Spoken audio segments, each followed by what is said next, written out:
do-it-yourself night, but I forgot that this is much easier in person instead of just doing a PowerPoint presentation. So I threw together a PowerPoint presentation fairly quickly.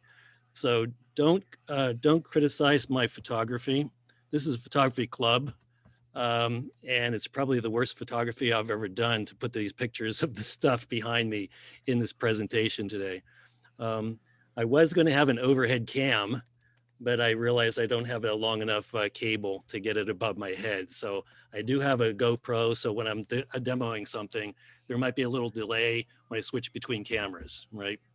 So I'll share my screen and I'll start the PowerPoint presentation, but then I'll try to get through it fairly quickly so I can just do some, hand off some things on my desk. I think the GoPro will do a pretty good job with that, so you can see a little bit better what I'm talking about. Okay, so let me just start my presentation. All right, you guys tell me if you see the first screen here. Yes, it looks All right, good. all right. All right, let me minimize over here. All right, so this is DIY. Oh, it should be DIY camera gear. I proved that so many times. Okay, so I already have a typo. So this is for photographers who don't care too much about how they look to other photographers. I've seen so many photographers where they will not use the DIY gear because they're embarrassed to have DIY gear in their bag. So this is for all of us who don't really care what we look like. All right. And why isn't it moving? There we go. Okay, so first, a couple disclaimers. We should always do this when we're doing DIY or do-it-yourself. Follow common sense safety precautions when using tools, solvents, and glues. Use eye protection, fire protection, and good ventilation. Fire protection, why would he? You'll find out. Okay, these are only the opinions of me. If I disrespect your gear purchases, don't take it personally. We all love gear. We all love to buy it. But sometimes it's better not to buy it and try it yourself. People, I did have might, but I decided to put will. Laugh at and point at some of this gear. They will. People might ask, where can I buy one of those? I have a friend, and you'll see a couple of his samples. He sent me a few photographs, and every time he goes out with this one piece of gear, he sells some. He makes them and he sells them. People can get angry, and what I mean by that, I've been on the line a lot looking for some blogs to share with you, and I've been looking at the comments, and the people who have bought the $500 gear, they get really angry and abusive in the comments. You'd be real surprised. There's cursing going on. There's all kinds of foul language going on because my $500 piece of gear beats your $20 DIY piece of gear. So the last point is just ignore people. Okay, ignore people and have fun with your the gear that you create. That's why I do this, because it's just fun. You can see there's a bucket of junk over there on this. The only thing I haven't used in that bucket is the Gatorade can yet. I saved it because I am going to make something out of that big Gatorade can. Right. So why DIY? I spelled it correctly. Okay. The pros is you can save buckets of money. And most of the time you can save buckets of money. And I have an example of I've decided not to build something because I found it a lot cheaper on B&H and Adorama. You can test some new techniques before you buy that special piece of gear. So a lot of times I'll build something to see if I like to do macro photography, for instance. I need that piece of gear, but I'm not sure if I'm going to use it that much. And I really hate to buy gear and have it sit in the closet. You can improve on some of the ideas that are out there. Some of the commercial products that are out there have some flaws. So what a lot of times what I'll do is if I look at a piece of gear and it's not that expensive and I'm tempted to buy it, I'll look at the comments, and if they comment and they say it's okay, but I look at it and maybe I'll buy it and try to improve on it or try to build it myself. I have fun solving problems. I enjoy building things. And the last one's really important too. You have an excuse for bad shots. Oh, I would have got the shot, but I'm using DIY gear. And if I really had that really right stuff tripod, I wouldn't have all these blurry photographs. So those are the pros, sort of. Now on the con side is it takes some time. And I was talking to Vince before we got started here, and I haven't been doing any shooting. I've been messing around with DIY gear, and it does take time. I'm running back and forth to Home Depot or something like that. So sometimes it does cost more than just buying the piece of gear.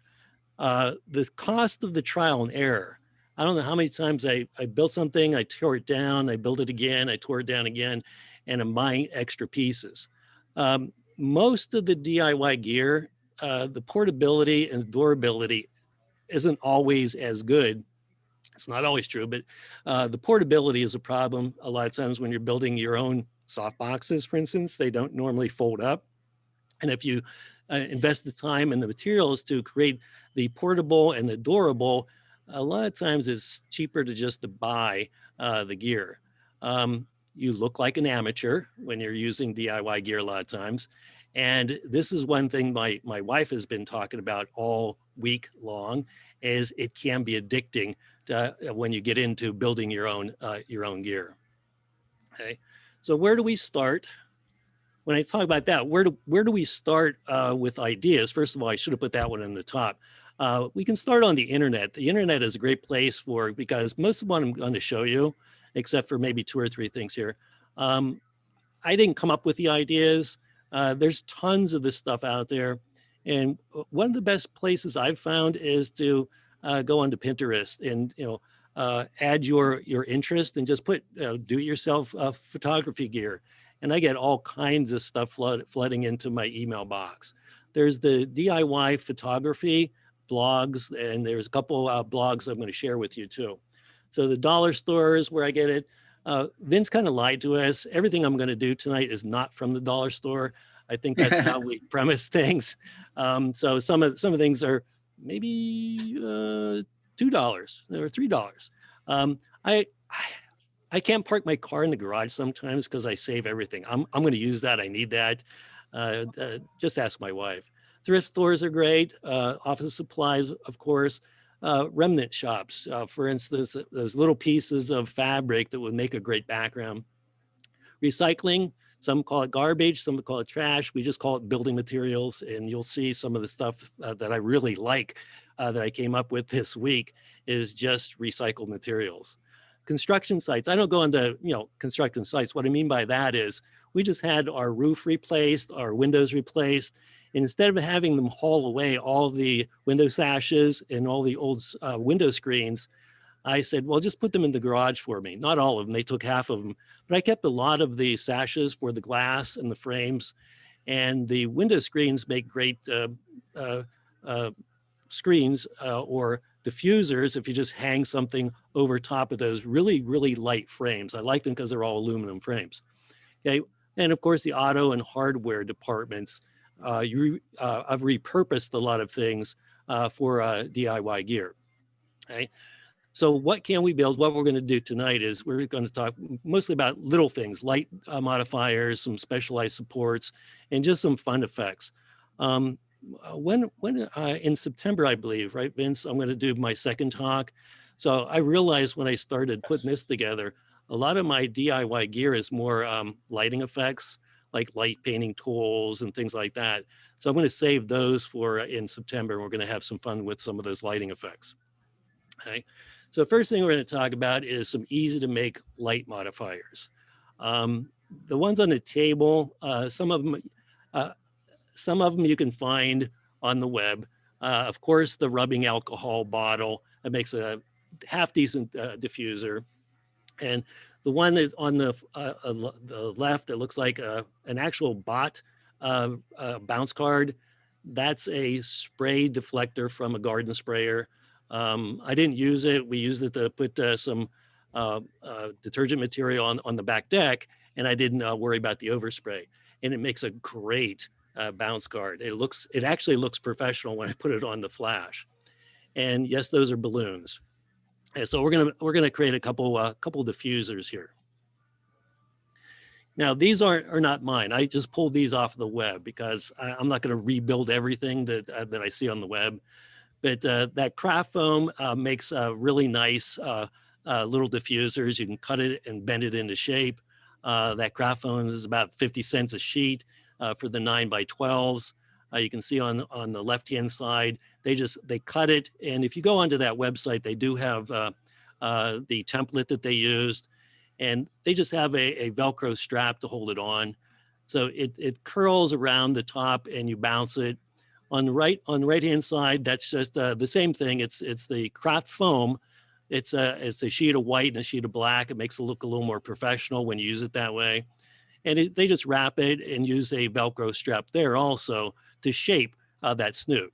So instead of buying something like that, you're talking about maybe $3 at the most for each. And a lot of times you buy them, they might be $6 or $10 or $20 or $30 for some professional bounce cards. So I just pulled those off the web. I didn't take pictures of the ones I had, but I have a number of those double layered craft foam, white on black, and you just use a spray mount to glue the sheets together. Now I did make a little improvement on one. So to hold the fold a little bit easier, I put some window screen in between the two sheets. So when you fold it a little bit, that little bit of window screen in the middle holds the shape a little bit better.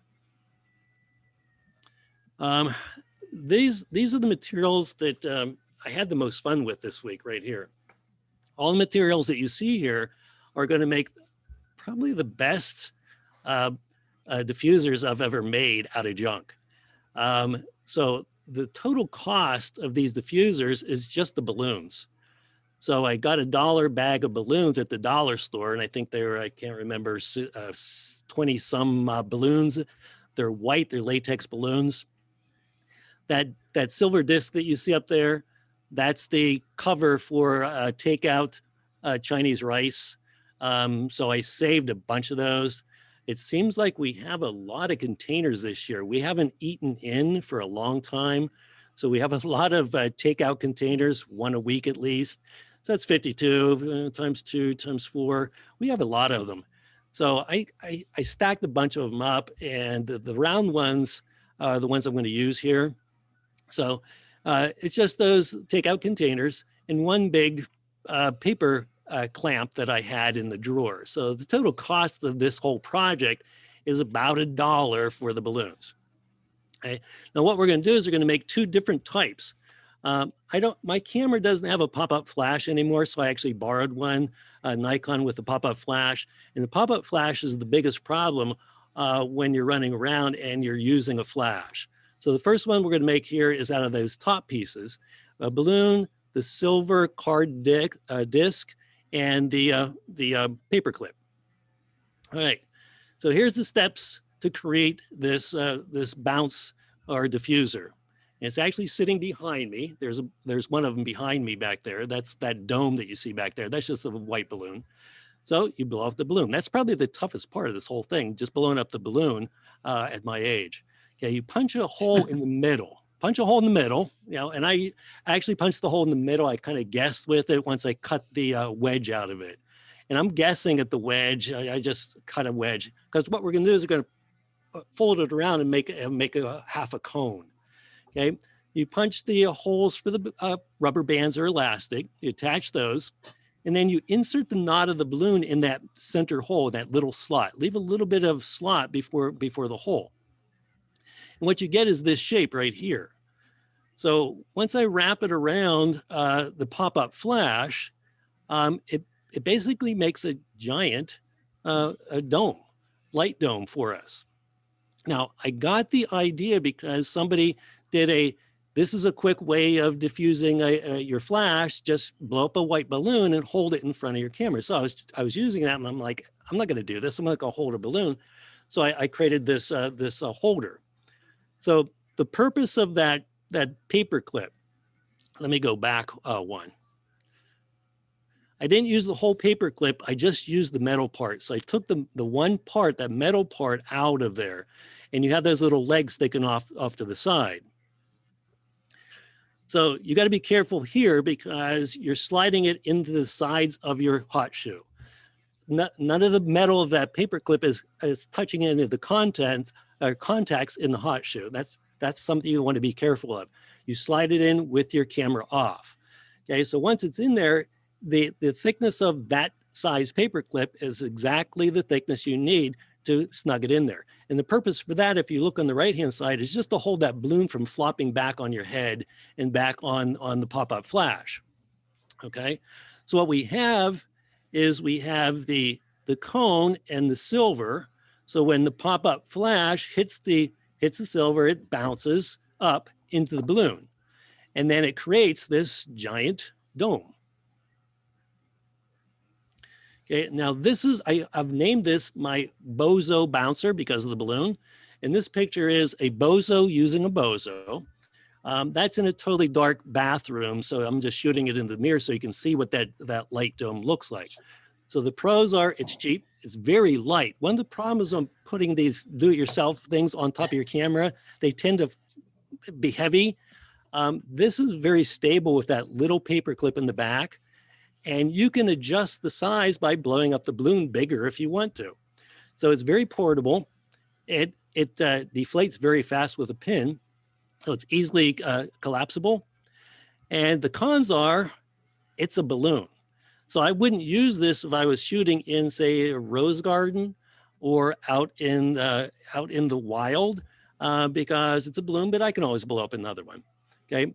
The white balance could be a little bit off, but the white balance with these latex balloons was pretty good. And it's still a small pop-up flash. So it's still going to be underpowered. So with the balloon in front of it, it does cut down the light coming out of that little pop-up flash by at least one stop. So, but it really softens the light. So here's the results between the two. So the pop-up flash without a modifier, you can see all those really hard shadows, especially behind that wooden cow against the wall. Now with the pop-up flash, I don't know if you can see it very well, but all the hard shadows are gone and the color is just a lot richer. I just shot these out of the camera. I didn't mess around with them. They're just JPEGs. So it really, really improved. So that's with the pop-up flash, and the pop-up flash is always a problem.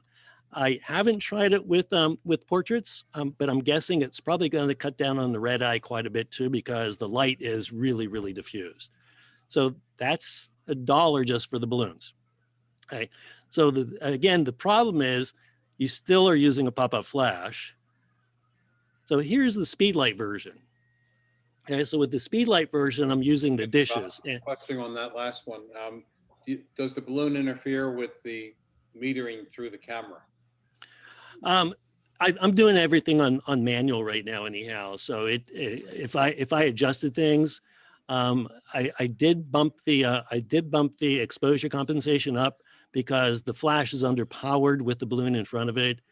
So I would have to play with it a little bit to get the color I want, but that's just exactly the same settings from the left to the right. So you can see how much it cut down the light. The nice part about it is all the soft rich colors that I'm getting now. You don't get that awful glare. I would think the TTL would work, but yeah, I wouldn't expect it to interfere either because it's reading back and metering off of the flash through the lens when it does it through the lens. Just through the lens, exactly. Yeah, right. But it is just underpowered. It's still underpowered. Yeah. But it's overpowered when you're doing things like this anyhow. So it really, really did soften the light. Right. The Speedlight version is using those plates with the lid and basically the same balloon. I blew the balloon up bigger. This could also serve, I think, as a macro. If I blow the balloon out far enough, and I'm thinking about getting those long balloons and wrapping it into a coil and putting it around the lens to see what that does. But this is, it's acting as if it's shooting and bouncing off the ceiling, but it's not really hitting the ceiling because it's hitting the inside of that plate. And it's acting like a ring light almost. or a beauty dish. Okay, so this is, I don't know if you can see it very well, but the plate is just cut right here. The next slide will show you a little bit better. Okay, so this is what the balloon looks like. You can see I used the lid, but I cut a circle. I cut the circle over the middle of the lid, and it was easy because that is basically the right size. And then I pulled the end of that knot balloon into the back of the plates. Now, this was nice because I had a white plate and a black plate. And I think it looks so professional, that black outside. It really doesn't look that bad if I would put a Velcro wrap around it to hold it on the camera, except for the balloon. It looks like it was made for the camera.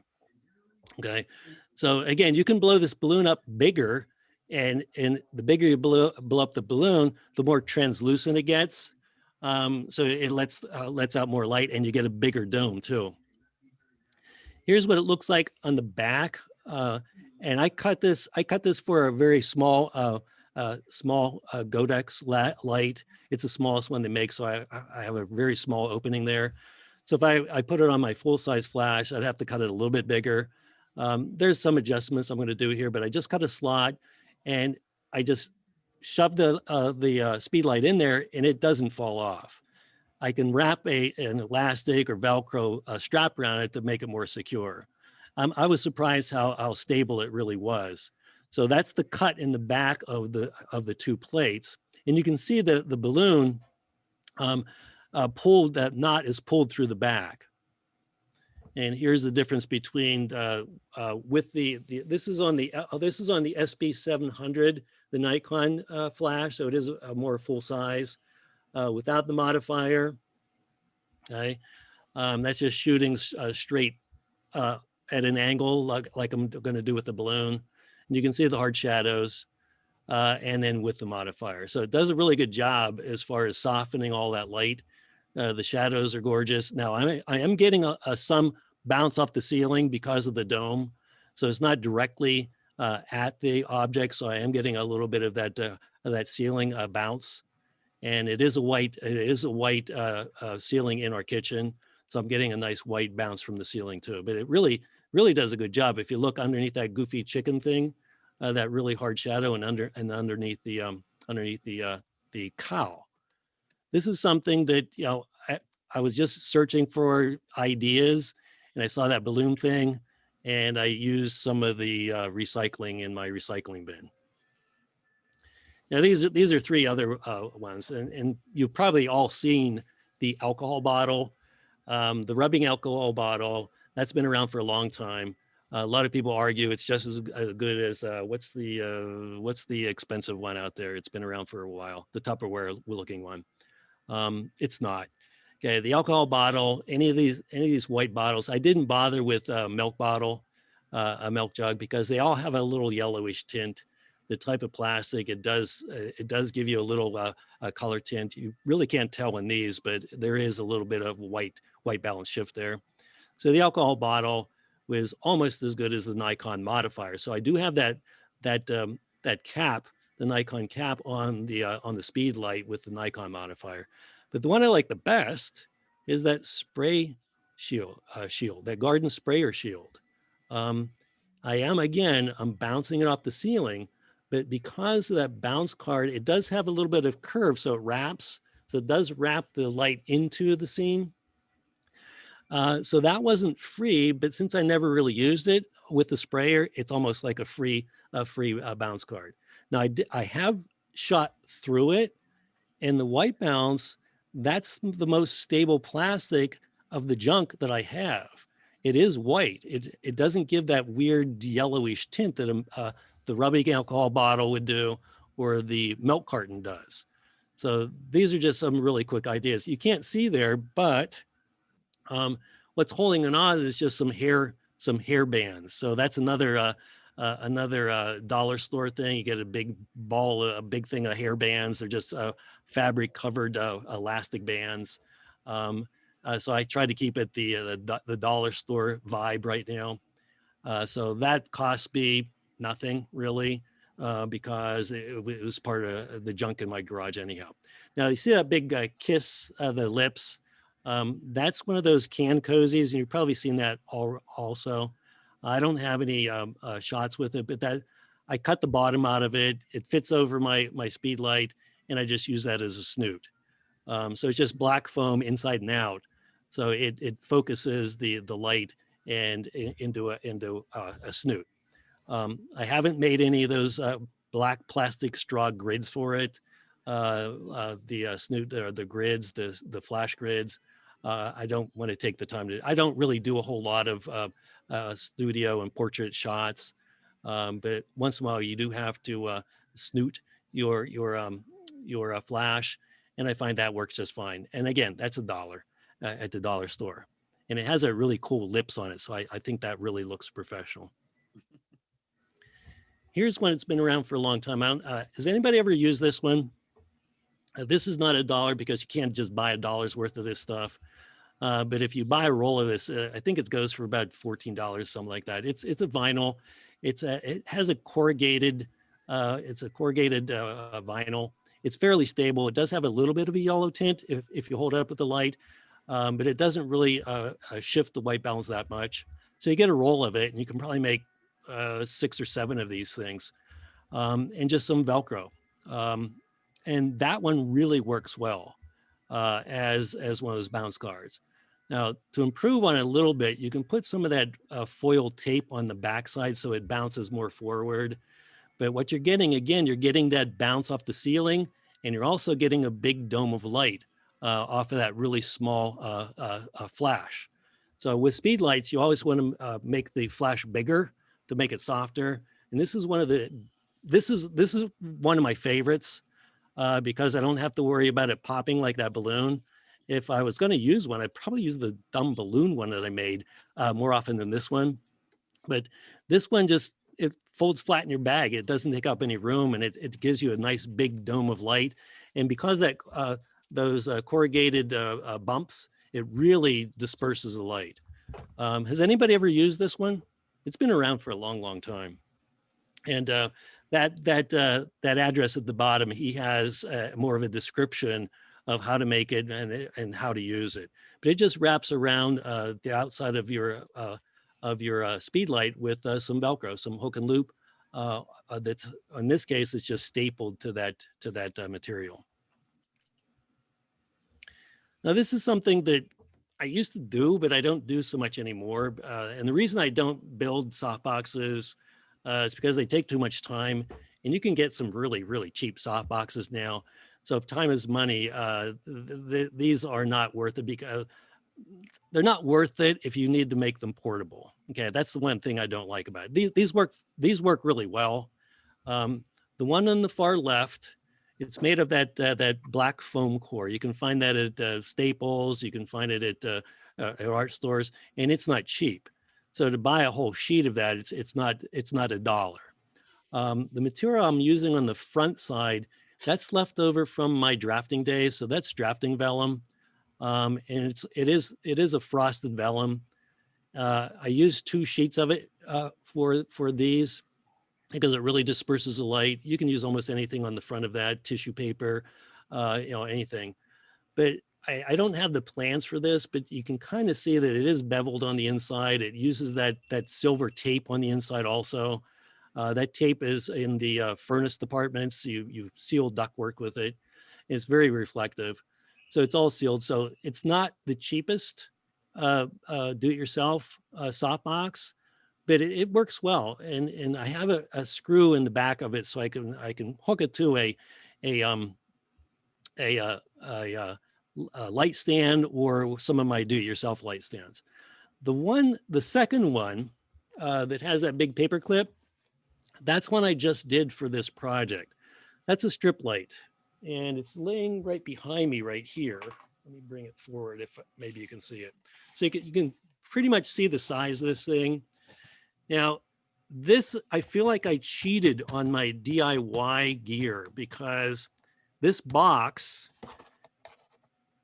held a softbox from Adorama. Okay, so it's a very small, really cheap softbox. So the box itself, if I look in there, it still has the label. It's for a softbox. Don't tell anybody around here that it was a bought piece of equipment. But when I bought it, it's this nice long box, and the outside of the box was this nice reflective white. So what I did was I took it apart, turned it inside out so that the inside is white, and I cut the strip out of the middle. And this is the same material that drafting vellum, and it's just paper clipped to the top and to the bottom. The bottom has an opening. I put a piece of wood so I can attach a speed light right here. Now it's not finished because it doesn't look professional at all. It's just cardboard on the outside. So I'm going to spray paint it black, and it makes a decent, very decent strip light with the speed light in the bottom. The one thing it will also have is, again, a spigot or a 1/4x20 screw in the back, so I can screw it onto a light stand or something else like that. So it's a strip softbox. I don't use these enough, so I'm not going to buy one of these. So this will work just fine for what I do.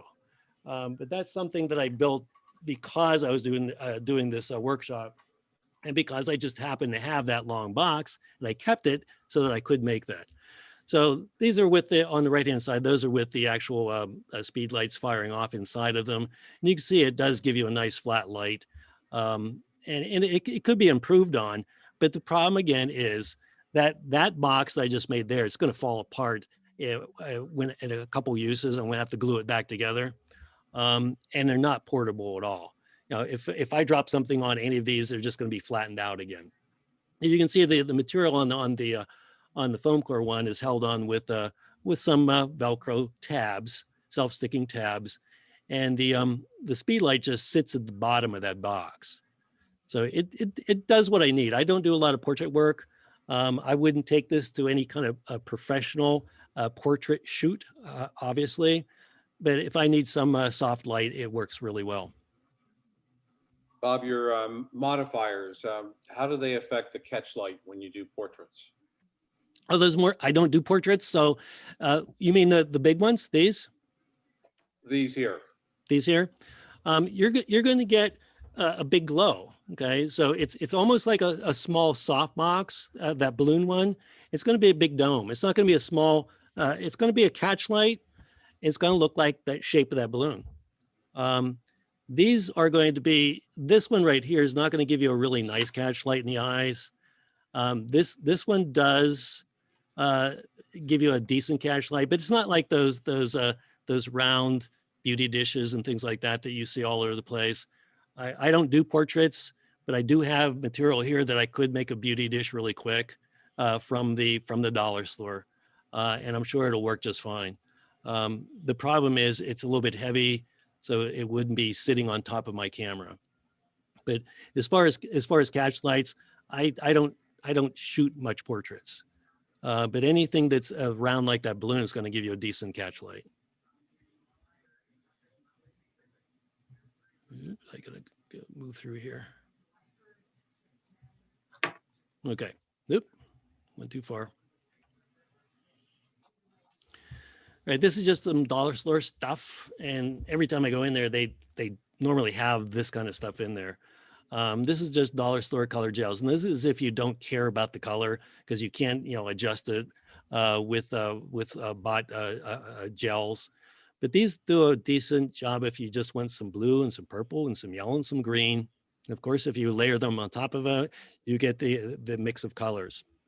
Those are just binder tabs, and they're really nice material. Excuse me. They'll hold up really well.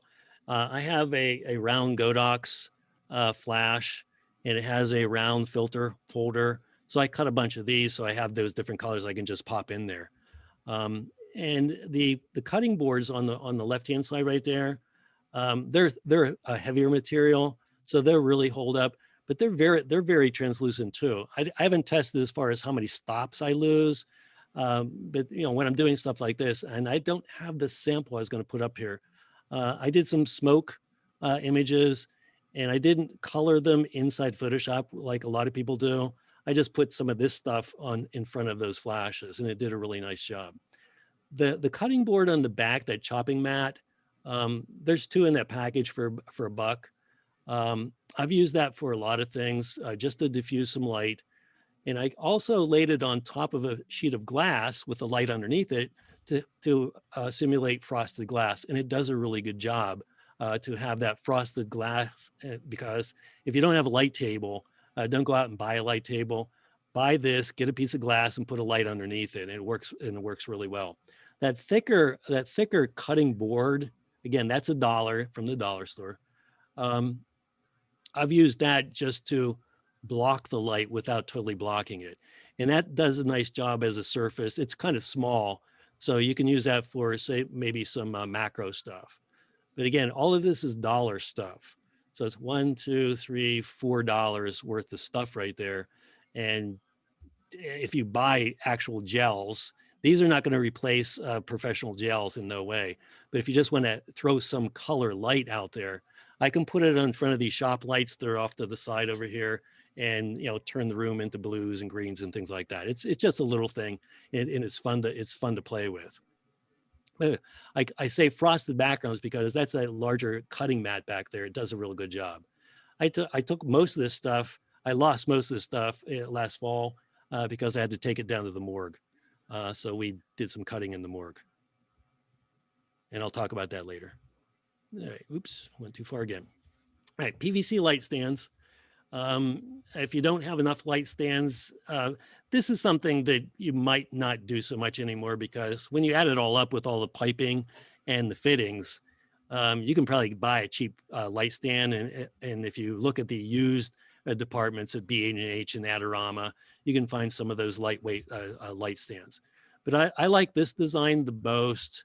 It's not portable. I used to have like 5 easier ones. They're just T's at the bottom with a pipe going up. And I used to take these to, beginner classes all the time. So this one is a little heavier, and it's a lot stabler. It has 3 shop lights hanging off of it off to the side over here, or 2 right now. And none of it's glued up. So I keep knocking this stuff apart and reconfiguring stuff. So everything here is just held together with friction. They're tight enough, and I have to use a hammer to knock them apart, because I always take them apart and build something else out of them. But this works really well. The one thing I want to point out is when you're adding those cheap clamp lights to the stand, you always use those A clamps to hold it. So all I do is I grab the clamp on the light, the green clamp, and just squeeze it, and it just slides up and down really, really easy. The one thing I always had problems with is if you put a decent floodlight in there, it's kind of heavy, and that little screw that holds the light straight was never strong enough.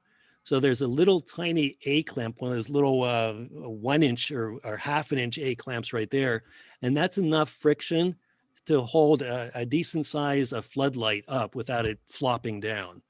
So that's a light stand I'm using off to the side right here now. The one thing that I did add to this, that gray pipe that goes, the vertical pipe, that's about 7 feet tall. It's a piece of conduit. It is kind of soft. So I dropped a piece of a steel conduit, half an inch, down through the middle. So that makes it heavier too, and it doesn't bend and flop around as much. It hasn't crashed on me yet. Probably tonight it will. But that's something that I've been using here just to goof around in the basement for years and years.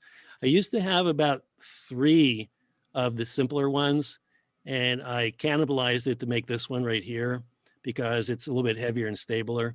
And I did finally buy a true light stand because I have to carry it around a little bit, and it folds up, and it's a lot more convenient. But that's still sitting here, and you can see, and the one thing that people always talk about, and I've never used because I never liked them, was a stick in a bucket of concrete with a big stick in it.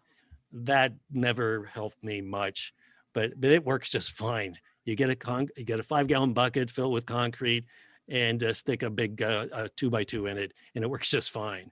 But talk about not portable. Okay, so that's why I never use those. But those cheap shop lights hanging off that PVC pipe does just fine if you need some extra lights. This is one that I didn't come up with this one. The only thing I did was I reconfigured just a little bit. This is a poor man's C-stand. It's not a true C-stand, but this again is not glued down. It's all friction. So you can see this does fold flat on the left-hand side, and you just swing those arms around. I wouldn't trust an expensive piece of lighting equipment on this thing, but it does just fine with, again, one of those little shop lights or the smaller flash on the top. But that's a painter's pole. So it can go up and down too. So it doesn't have to be like 8 foot tall in my basement all the time. I can reduce the size of that one and just throw it off to the side. So that's somewhere behind me also. So the painter's poles are good enough to hold a lot of weight. A lot of people don't trust them, but the ones that are more professional, it's just as sturdy as my tripod. It's a twist lock, just like most of your legs on your tripods, and this one is metal, and it's fairly steady. So that's and you can see how accurate I cut the feet. They're all different sizes, and you don't notice it once it's all splayed out. Right. So that's my take on PVC light stands. Believe me, there's been a lot different ones built in this basement in the past, but they're all gone. And I actually use a light stand when I need a light stand now. This is one that is off to the back here. I'll bring it forward so you can see it. You can see how much I work out. There's an old weight plate from the weight machine over in the other side of the basement. It's all rusted, but that's to give it some weight. That's an old table stand, a little dinette table. So when it fell apart, finally we got rid of it. I kept this piece, and I've used it for this type of stand for all kinds of things. So it's upside down. It's screwed into a piece of fiberboard. And with that weight on it, it's not going to tip over. Now, what's inside of it, towards the top of it, is a 1-inch piece of PVC, because that is a Westcott extension pole that somebody gave me. They just said, "Do you want this, Bob?" I don't use it. They said, "Sure, I'll use it for something." And actually, I have that shoved down inside of that PVC pipe, and it fits perfectly. So it just swings around. So it's a swinging boom. That I can use for anything. That was what I was going to put my GoPro on this evening, but I realized I don't have a long enough cable.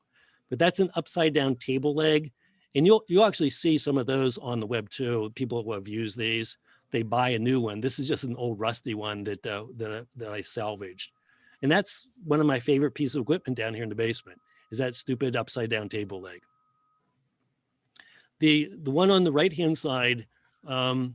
You can, of course, buy spider lights, but those little 2-pronged plug things that you see down towards the bottom there, I've used that to light up behind like a sofa or under a desk where I don't really have a light or any room, but there happens to be an outlet back there. So I screw a light bulb into it. I just plug that into the actual outlet. And that gives me enough glow behind some things a lot of times that I don't have to have an extra light around or another flash or anything like that. So that way you don't have to have all those lights in the room. So those little pronged plugs, you can plug those into anything and turn an extension cord into a shop light or things like that. So this is an old power strip, and I have 2 of the floodlights, and I just plug them in. And there's enough room on that power strip for those double curlicue lights, and I can put 6 of them in there. So 6 of those fluorescent tubes and those splitters in that power strip gives me basically a 6 light spider light. And then we just Velcro that to a post or pole or something like that, and that becomes a fairly bright light. It's not professional. It does tend to fall over once in a while. So if you're going to make this permanent, my suggestion is to give it a little dab of hot glue to keep those prongs inside that power strip. But you can just pull them out and reconfigure them and do whatever you want with those. That's something that we've used quite a bit in different shoots. Now this is thanks to my friend Charles Hoops. I'm going to invite him, Vince, for my next thought because he does a lot of fun things with flashlights and light painting, things like that. And he takes this thing everywhere. That Richard Baum photography down on the right-hand corner, that's a really good address. It's a really long one, I know. I'll try to copy this out and send it out to everybody in the next newsletter, maybe. He has a really good article, blog post about why he uses this thing. He does a lot of architectural photography and he needs drone shots. So a lot of times you can't fly a drone, but you can put up a paint pole. So he has some really nice architectural photography. It looks like it's a drone or a crane shot. He takes his camera up 16, 24 feet and higher on these poles. So my friend Charles said, if you're going to build one, because I told him I'm going to finally build a paint pole camera boom, because he uses this all the time. He goes, he emailed me, said, do not, I repeat myself, do not use a round paint pole. So you can see this paint pole, it's not cheap. It's not real expensive. I think you can get a 12-foot, 18-foot one for 30 some bucks. It's hexagon, so it doesn't twist. So the problem with the one I'm going to show you, it's round and it's a twist lock. So if you have a heavy camera on top, it starts to twist. He said, you're going to lose your camera if you put it on that pole. So my pole would work well for maybe a flash. I can put it up, this is only 8-foot pole. I'm going to get a 16-foot pole or a small point and shoot or a cell phone or something like that. It's just a big, long selfie stick. But it simulates having a drone shot. And it's really nice. The one thing he labeled for us is he pop riveted. Now what he did was he cannibalized an old center column from a tripod. So it's the ball head and the center column from his tripod, and it's small enough to slide down inside that center pole, and he pop riveted it in so it doesn't twist and doesn't fall out. And he said he put safety straps on it because he still doesn't trust his $2,000 camera at the end of this pole. But he's taken it everywhere and he gets shots that we can't get. Above the crowd, out over the cliffs, above the car show instead of at the cars. So he gets a lot better perspective, a lot more interesting shots by using his painter pole, right? And this Richard Baum photography, he has a long, not real long, a blog post that explains why he does it, how he tested it, and it's basically the same thing that Charles has made years ago. This is the one I made this week for this workshop. I did have a cheaper, smaller, thinner painter pole. I did put that Nikon up there. It's a small beginner Nikon, so it's fairly lightweight. That Joby ball head I got from B&H out of the used department for 19 bucks, and it works really well. It has an Arc Swiss top on it. It can hold 11 pounds. I wouldn't want to put more than 11 pounds on this paint pole. So it goes up 8 foot. And what I did was I didn't cannibalize my entire center of my tripod. It does split. You usually have that extension that screws onto the bottom. And that's the only thing that's permanent on this pole. So you can see when I take it apart, I can still take the ball head and the top part of that center column and put it back inside my smaller tripod. This is a very small, slick tripod, all metal. And when I need it, I could just shove that on top of the paint pole. Now it's just a little bit bigger than the paint pole. So I don't know if you can see it, but I wrapped, the pole itself is gray, and those black stripe you see is Gorilla Tape. So I wrapped enough Gorilla Tape around there to thicken it up so it has real nice tight friction. So when I screw it back on, it's really solid on top of that pole. Now, when I extend it, it only goes up 8 feet, and it does wobble a bit. That Nikon, I don't have any kind of remote. I have Bluetooth on my Pentax, so I can control it on my phone, so I can see a live view from above. And that's probably what I'm going to do when I have a better paintball. I'm not going to put my Pentax on top of this one. I still don't trust it. And I will eventually put those safety straps on that. You can see those little tabs on the sides there. So I took this shot real quick before I came down to the basement. My wife was setting the table for dinner. So that's up at the 8-foot ceiling looking down at the table. So I don't have to crawl up a ladder or anything like that. All I did with the Nikon is I put it on that 10-second delay, and I can see 8 foot. I can see on the live view with the tilt screen what I'm taking. Okay, but Charles uses this all the time, and he gets some really cool shots when we go to like the train museums, the car shows, some of the drag. He does a lot of drag racing and things like that. He always takes that painter pole, so that's worth building. But like he said, don't use these thin round ones. You're not going to be happy. They do spin around. Get one of those ones with the hexagon, because they're much more stable, and they have a really nice locking system too. You can pick those up at Home Depot and Lowe's. Any questions so far, guys? I don't see anybody's faces. I just see myself because I turned everybody else off. I can't see if anybody's dozing off or not. No, they're all, we have a great number of people with you. I think we're all enjoying it, Bob. Okay. Bill just put a link in the chat for this type of poll. Okay, good. Yeah. Yeah. I can't. And the one I saw just yesterday at Lowe's, it was actually fiberglass. So that should be very, very, very stiff too. Okay. And this has caught on over the years. A lot of people are using these. So there are companies that make these painter pole adapters. So it makes it a lot easier to connect to the top of these poles. So, you know, 20 bucks isn't that much for a piece of equipment if you're going to use it a lot.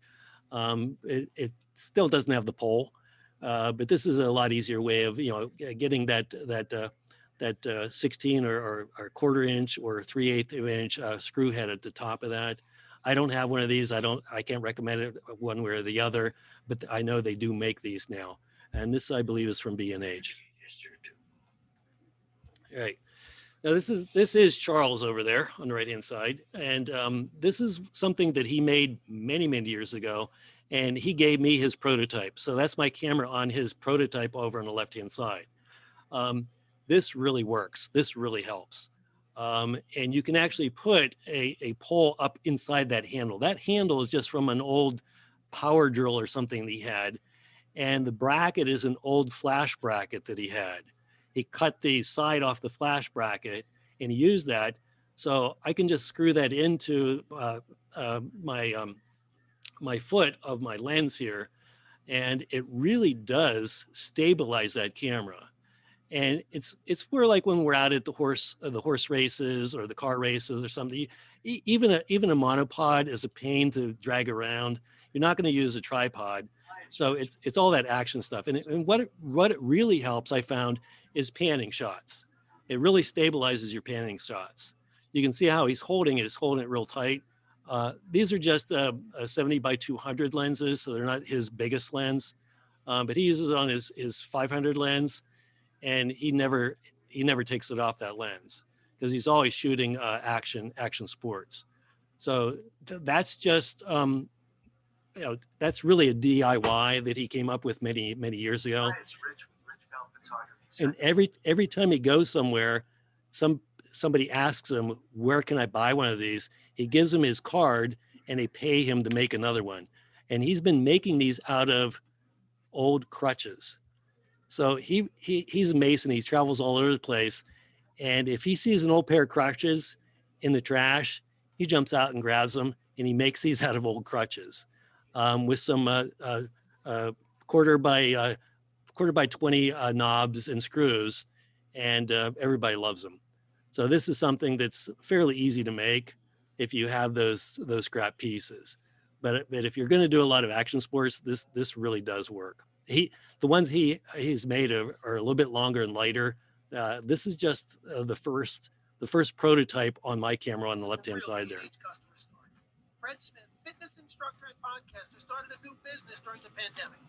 Anybody out there that is I was a their fitness mic on? instructor in Atlanta. Someone's someone's off mute, if you could just mute that. Right as the city went There was a question about what's the handle at the bottom all the studios of that? shut down. The handle at the bottom, that's an old handle from an old power Hey, tool. what's up? My name is BJ. So that's all that was, and he's epoxied it and screwed it into the bottom of that brace. So that was probably from an old impact hammer or something like that he uses all the time. And you can buy new ones at the hardware store. He just had one in his shop, and he just screwed it onto the bottom with some of the materials he had. The ones he makes now look a little more professional. This was just a test. And he said, "Do you want to try this out?" And I said, "Sure." He said, "If you like it, you can have it." And I use it all the time when I'm out there shooting sports. But you can screw any kind of handle that's comfortable. I think he's had some that look more like the drill handles on the bottom too. This is also from Charles. You can buy these. They're called Geckos, I believe. I think the cheapest one I just saw is on sale for about $60, and they go up higher. He says those are probably safer than the one he made here. That's why he has that safety strap around his windows. But these are, I think he got these at Harbor Freight. I think he said it was about $9. They might be a little bit more now, but they're big suction cups is what they are. And they're used to carry glass. So if your car is cleaner than mine, I'd never put this on my car. It wouldn't stick. It's going to hold. But just in case, he puts that strap, that safety strap through it, and it just bolts to his rain gutters. Okay. So I asked him what it cost him. So I think the cheapest one I see when it's not on sale is around $70. They look a lot more professional, but who cares? So again, he has an old ball head and he put that on top, and that's just a piece of PVC that he shaped to give him a flat platform, and he drilled the hole screw. He said it took him about 10 minutes to build. And how he uses it, he does action shots on top of his truck or his hood or his roof. And this is just one he sent me. And he has one that he was going through the tunnel when he was going to Pittsburgh. And that was really, it looked like Star Wars or something as he was going through those tunnels. I would not put my camera on my dirty car, but he's done a lot of stuff with that car top. You see the Geckos used for a lot of videos. This is the one. Excuse me. Yep. You made reference to crutches, and one of the questions is, how does he use a crutch for this? Well, certain crutches are not round. So he finds the ones that he can sort of use, and he cuts the pieces off that he can use. So that top of the crutch, it has a curve. That's what he's been using. So the handle curves down underneath his lens a little more than this one does. And it really gives him a little more room for his bigger lens. So when he connects it, it has that top of the crutch that curves around a little bit. And he's just cutting it and using that for the base. Gotcha. But that's the kind of stuff that you see in the trash all the time. I don't pick through the trash as much as I used to. Okay. So this is all bought stuff, but I think it totaled about, I think he said about $20 to put that together. I think this is almost the last one here. This has been around for a long time. The first time I saw this one, it was a bird photographer, and she shoots a lot on the sandy beaches, and she likes to shoot from the ground level to get those little wading birds. This is where I saw it the first time, and I wish I would have made this a long time ago. I just made this week because a couple of years ago, I had this really nice, rusty, I can polish it up, walk. And it was really nice weight to it. It was really balanced. I put it in the garage. I thought I'm going to make one of these later on. When I cleaned the garage last spring, it got tossed. So I wanted to make one of these for you. So it cost me about $1 for the screw and the washer. The frying pan didn't cost me anything. So it's about $1 worth of materials. And that little ball head holds my camera just fine. And the reason for this is I have a really little tripod, right? And I can get almost to the ground, about this low on the ground, but it doesn't work in the mud. It doesn't work in the sand, and it certainly doesn't work in the snow. So by using this, you can sit there with a little bit of surf coming up, mud all around you. The snow, it's going to sit on top of the snow instead of sink into the snow, and it works really well. I left the handle on because I'm a geek, but most people take the handles off. So it's just one screw from the bottom. So you poke a hole with the drill. Okay, you put that 1/4x20 screw up through the bottom, and you can see that little black patch.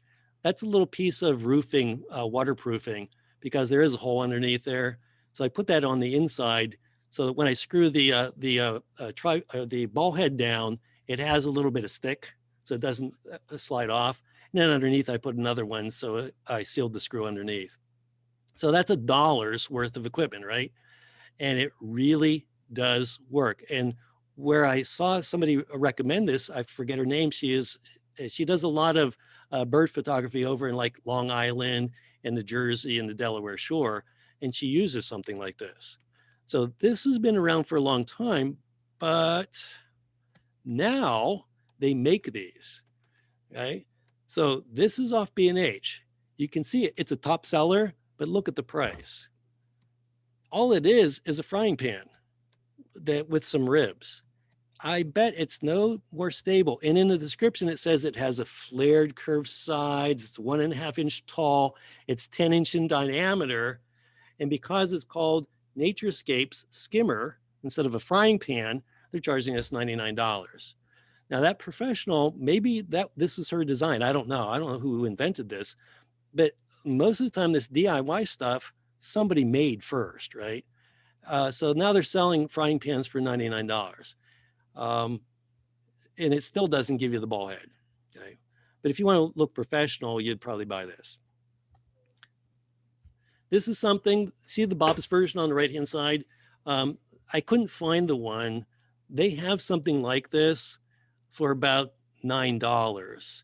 It's not as well made as this one, this Westcott one, but you're $30 here. This way you can put 3. The other one, I think they have 4 with the hot shoe shape, and you can put 4 flashes or speed lights on behind one umbrella. So you get a lot more power. I started making one of these. It's here somewhere. And when I started adding up to finish it, it added up to almost $9 with all of the plumbing, the PVC parts and the things I had to do with it. So it's going to be repurposed for something else right now. And if I do need one of these ever, I don't even have 4 flashes to use. I might just buy that. I think it was about $9. So I'm sure this is better made and has the umbrella hole through the middle and all that. But $30, if you're going to do this professionally, that's not much. But I thought I'd try to make one that I said, it's almost up to $9 already. So I put it aside. I'm going to use it for something else. I'll try to show you what that looks like. Yeah, I've rethought a lot of my projects in the past. So what I'm saying here is I don't make spider lights anymore. This is not a picture of the one I made, but it's basically the same thing I made years ago. I can buy a spider light for almost as much as the one I made now. The prices come down so much. Collapsible reflectors, I've seen demos of how to do that. Those are way too cheap to bother with. To make them collapsible, it's not really worth it. You can buy a nice set from B&H. I don't do that. True light stands, the ones I made, they're not portable, and that's the problem. I used to knock them apart and carry them around in pieces and just assemble them when I got to the classroom. It's not really worth it anymore. Light tents, again, there's tons of ways to make light tents. The one that I did use professionally, a piece of it's hanging behind me back here. It's one of those big white clothes bags. And the material is almost perfect for a light tent. And I used that for actually used that professionally a couple of times. But then I found somebody who was getting rid of this really nice big light tent for a quarter of the price of what it cost. So now I have a nice big one So I'm not I'm not building light tents anymore, but they're really easy to build out of cardboard boxes, a couple pieces of PVC pipe, and just wrap tissue paper or some of that material around it.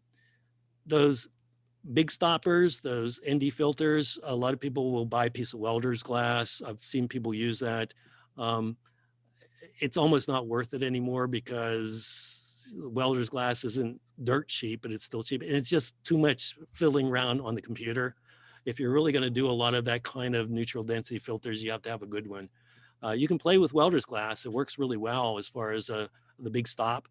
It could be about 10 stops, neutral density filler, but it usually gives you some weird greens and reds color. So you have to correct it anyhow.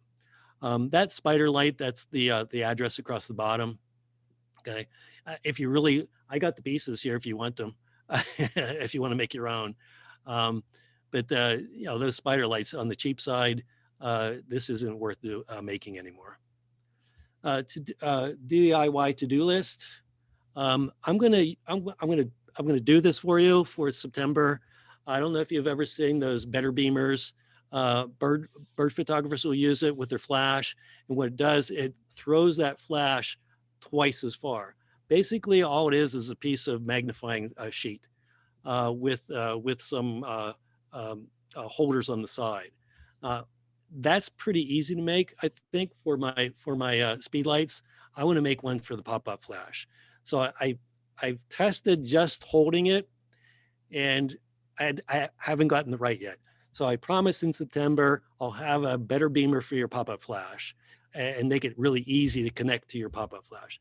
I want to make an underwater housing. I'm going to upgrade that painter pole, LED light panel from an old monitor.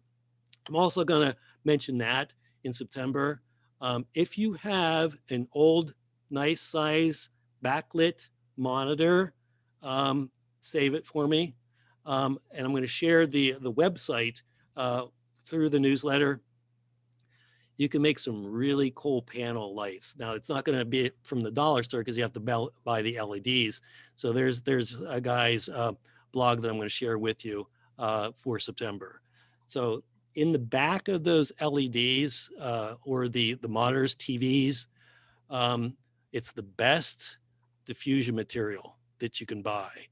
And there's some really cool plastic sheets back there that you can do some really cool lighting effects with. So don't throw them out. If they can't be saved, at least salvage those parts because you can't really buy that stuff. And there's a piece of lucite back there that has some really cool etchings in it, right? But the last thing I really have to do is get out and shoot with that firing pan, right? So that's the end of my presentation. Guys, let me stop sharing the screen. Well, that was great, Bob. Anybody want to ask any questions before? Are you going to do a little demo, Bob? I can pull some of this stuff because there's a couple of things I want to share if you have a little more time. Is there any questions before I show a couple of tools that I recommend? In the image you made of a frying pan, you said there was something in there between the washers and the screws. What was that material? It's waterproofing material you put underneath your door frames and things like that. It's a real self stick. It doesn't come off, but Okay. it's a rubber like membrane. And I had some left over from when I repaired my door. So I had a little square of it that I kept. So I just cut a couple squares and tack that down because it's not going to come off. Okay, thank you. The one thing I should have done was scrub that frying pan a little bit better. I'm sure if I Well, out in the field you can cook bacon or something, yeah, some I'm sure in the pets you summer, get, if I use it in roadkill. the summer on the beach, it's probably going to smell like bacon. You might attract vermin. Now that frying pan was really light aluminum, so we didn't use it anymore anyhow. So it was really easy to drill through. What are you doing? Huh? But, All scratching around. A steel pan would be a little tougher to drill through. Yep. I noticed on one of your screens you had something that said underwater housing. Yeah, I'm gonna. It's basically gonna be an aquarium. that I Aquarium, can put okay, my yeah. camera in. Yeah, so I can get underwater. If I can, I have some plans for a sealed one, but I'm probably not going to use it enough. I'll use my GoPro to do that kind of stuff. But you know, that half above and half below shots, those are really cool. Oh, okay, yeah. And I just need to find a really light sound aquarium with really clear glass. When you do shots like that, say there's a fish or something in the water or whatever, are you able to get like reflections off the surface of the water? So it's like when you're kind of looking up, you know what I'm saying? Like where you see a mirror or a Well, reflection. maybe somebody else can answer that better than me, because I've never been able to get that good shot. But I've seen that done. Yeah. Or take it with you to Longwood Gardens and get the lily pads or something. Yeah. Hey, They probably look at you like, "Are you trying to steal a lily pad? What are you doing with that there?" I actually teach. I Bill teach. made I teach reference them. to a aluminum dog bowl. I'm not exactly sure what Bill was referring to there. Bill, can you address I that? actually have an aluminum dog bowl behind me from the dollar store. It's really lightweight. For what? I don't. It's too small to really use for that technique. But I flipped it upside down, and I'm going to draw a hole through it, and I'm going to put that inside of a little aluminum pot that I have. So that's going to raise it up just a little bit farther, and that's $1 at the dollar store, and it's really lightweight too. I couldn't find a $1 frying pan, but Oh, you never know. You never know. Get one at the Goodwill. Goodwill, Yeah, yes. Goodwill would be good. Yep. And up in Pottstown, Ollie's, sometimes you never know what you find up in Ollie's. If you're Yeah. Well, there's a Harbor Freight right next to Ollie's, so it's a gold mine right there. And then Yep. That my friend Charles, he uses that all the time. He's always in Harbor Freight. He's Mhm. always finding things that he can use.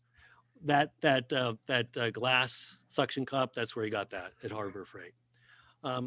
So some of the stuff that we talked about, let me see if this GoPro works.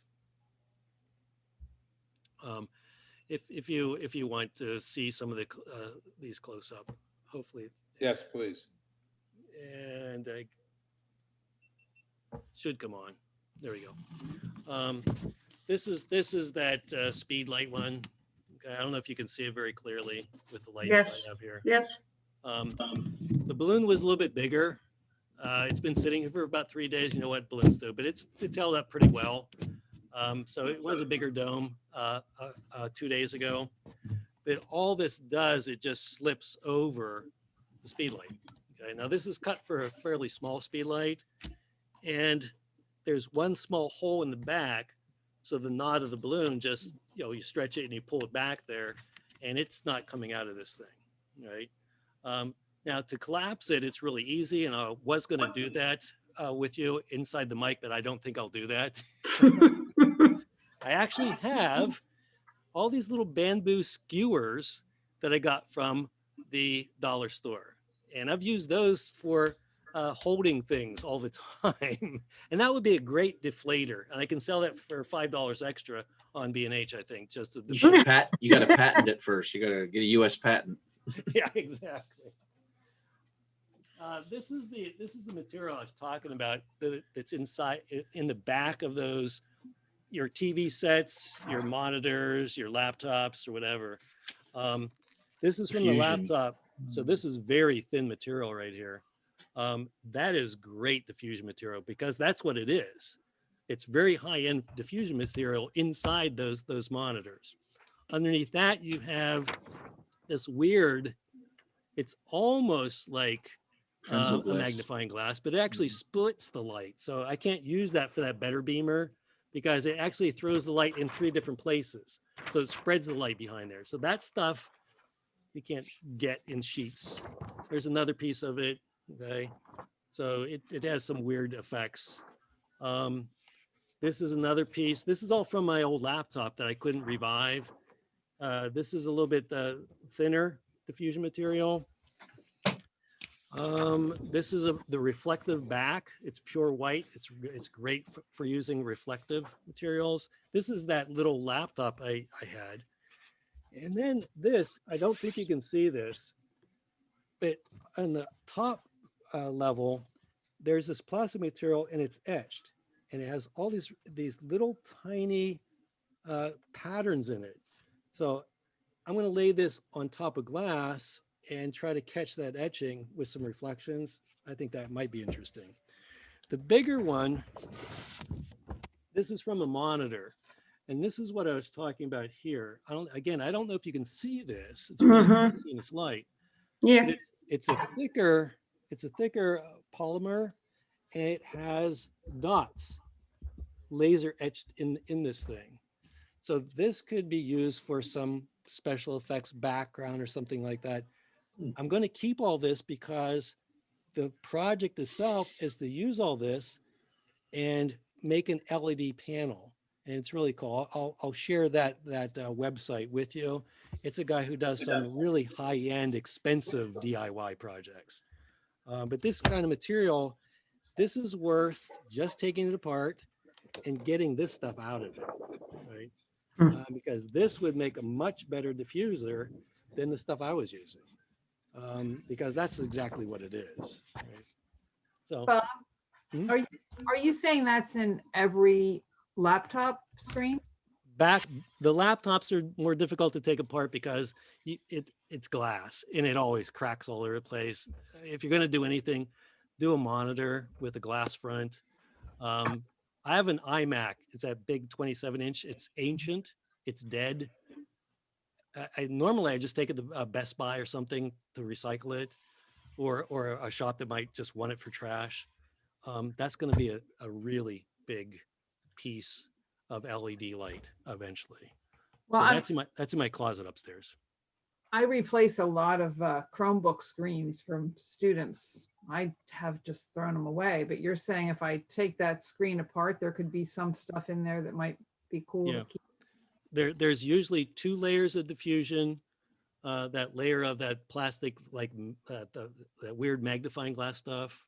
Mhm. There's usually that pure white reflector on the back. These are the backlit screens. Right. It's just worth trying. Okay, cool. If you're doing the laptop, make sure you do it. Don't do it on the carpet because that glass flies everywhere, and wear goggles. Because as careful as I was, it was cracking and flaking all over the place. Mhm. And this is from the monitor right here. It's basically a piece of black glass. Mhm. So this is from a small monitor. This isn't from the laptop. So this is basically the front end of that monitor. So in the back, that's a nice reflective piece of black glass that you can maybe use for something in your still lifes. Mhm. But when I told the IT department, don't throw them away, I want them, they looked at me like I was crazy. And I said, can I have them? And they looked at me and said, yeah, sure.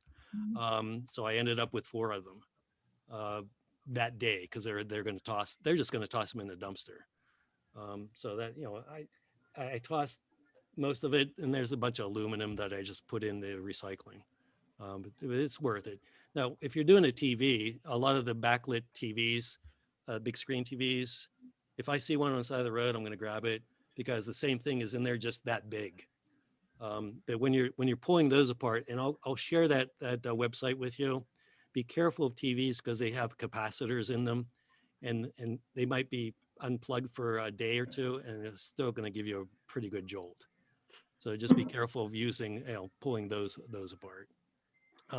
This is something that if you're going to do a lot of PVC, I didn't buy this for my DIY. I did this for the actual conduit and the plumbing in the house. This cuts through it like butter, and it makes you more accurate cuts. It's not an expensive tool, but if you are going to do a lot of PVC cutting, this is worth having because it just goes right through. It's a ratcheting knife, and it cuts right through the PVC. Right.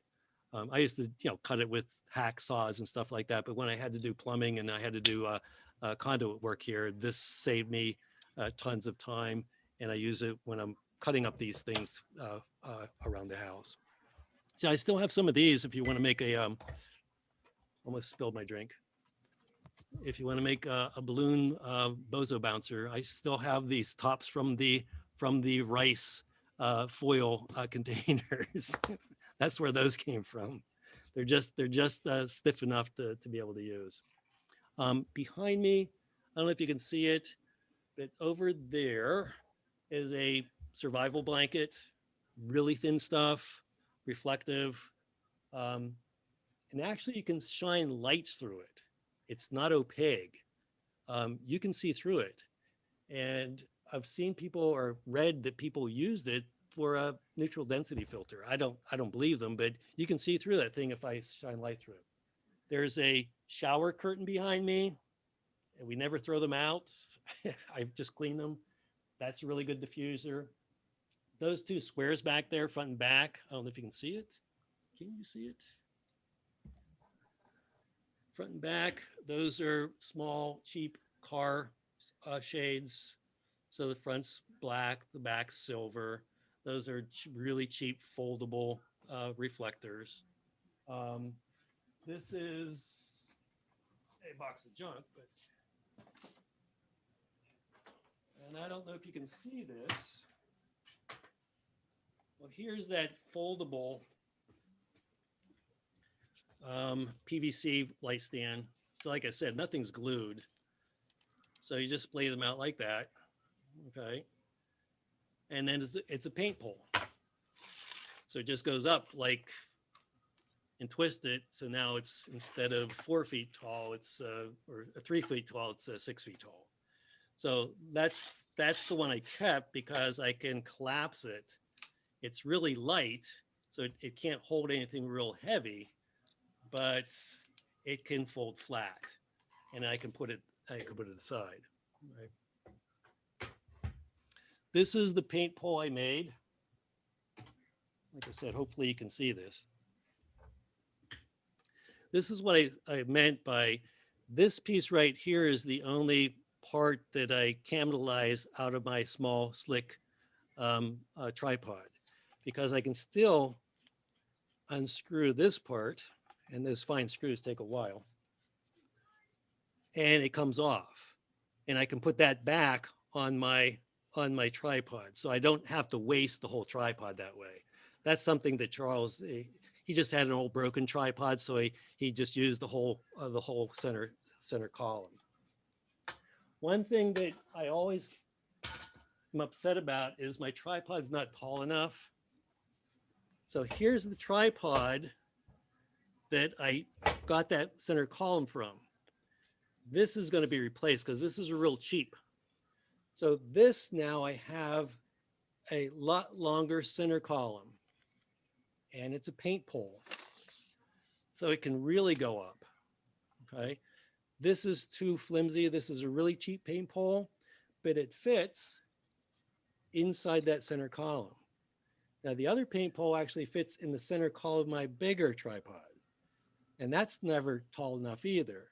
So instead of just using a paint pole, now I have a base for the paint pole, right? And then if I extend all these legs, now I have an extra 6 feet of center column. Now, if I use the better paint pole, that's going to be nice and stiff. So it's basically the same size as the center column I took out of this. So I can raise it and lower it just like I did with my center column. But now I have an extra, and if I get a longer one, I'm going to have a lot of extra. So that way I don't have to hold the paint pole. I can set the paint pole down if I can match that center hole. So that's something that, you know, your tripods are always not tall enough unless you get a really expensive one. So that's a really cheap way of extending your tripod. The top of it, I can easily use the center column from the original and put it on top of that now. So that's something that I just did because I used the center column from that. And I was wondering if the paint pole would fit in there. And that's going to really help get this higher, especially at the car shows, to get the car from above instead of at eye level. I won't have to take my ladder anymore.